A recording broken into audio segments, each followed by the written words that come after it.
Minnesink Way, it would only be from businesses located down here. Because if something in Middletown or north, some commodity we're going to get loaded onto the train, the destination would have to be no further than Minnesink.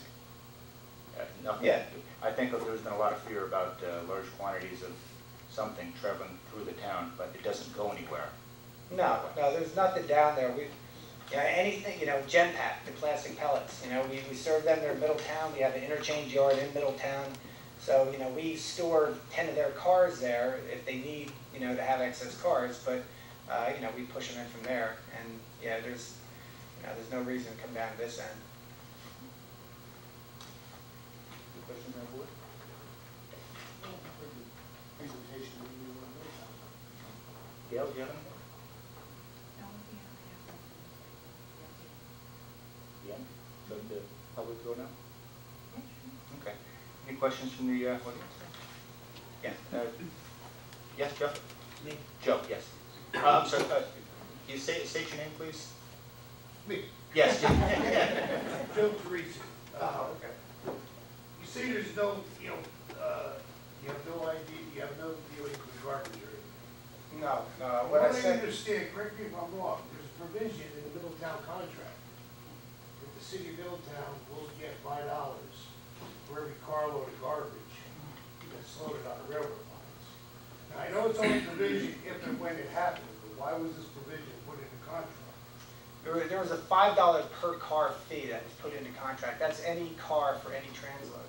Has nothing to do with That's waste. not stated for garbage, that $5? No, it's not specific to waste. There's no waste anything in that agreement other than we're not Well, going to do waste. your lawyers will check that contract out. No, I've seen it. It's $5 per carload. It's a carload, and the intent of that was Middletown wanted to come and inspect us, and we're governed under federal guidelines under the FRA.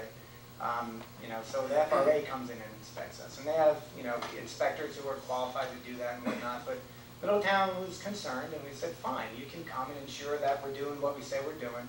And they said, well, we just want to make sure that our costs are covered. So we agreed, because right now we only have Gen Pack, and that doesn't warrant any investigation on their end. But if we did a transload, whether it were brick or salt or what have you, they just want to make sure nothing's underground. And that's where the $5 come from? And the $5 per car so that we can pay for their fees. Had nothing stated in it about garbage. There's nothing towards garbage. We're not going to do any garbage, and there's no host community fee for garbage. It was a $5 per car thing for their inspection. Okay, now another thing you mentioned, you say common carrier in reference to like Richie's EOC and D. Common carrier like Yellow Freight, is that the same guidelines you're under? Is that common carrier type? I have to check it. As a rail, we're a common carrier railroad. If there's a differentiation amongst, between that and trucking companies, I don't know. I'm not sure. But as a common carrier, we have to supply service to somebody requested. A reasonable request, we have to supply service. So, I can dig up more information on that, but I really don't have enough information. I'm all for your railroad, 100%. We talk. I have land adjacent. Yeah. But I just want to make sure that it helps us. Yeah. No, absolutely. And I know you and I had a brief conversation, and he talked about bringing in wood pellets, and bringing in boxcars of wood pellets. And I thought that was a great line of business, and we hadn't circled back on it yet because we still have to. Again, we're stuck in the mud of this whole thing with waste, which once we get out of that, thank you. Actually, let me interrupt here for a second. I do have the agreement here, and I know how the rumor mill gets going around here.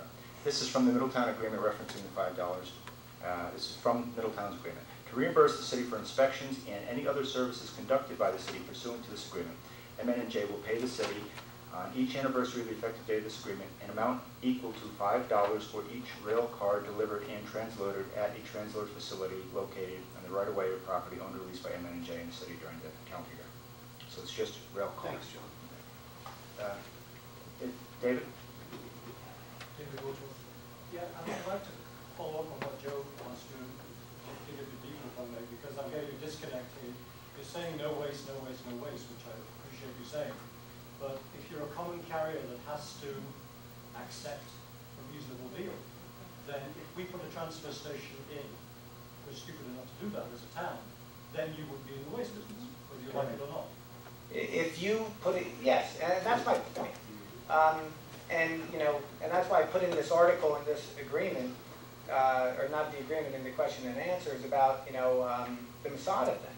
You know, we don't talk to Masada, but I know there's a letter somewhere in our files from Masada asking us for service.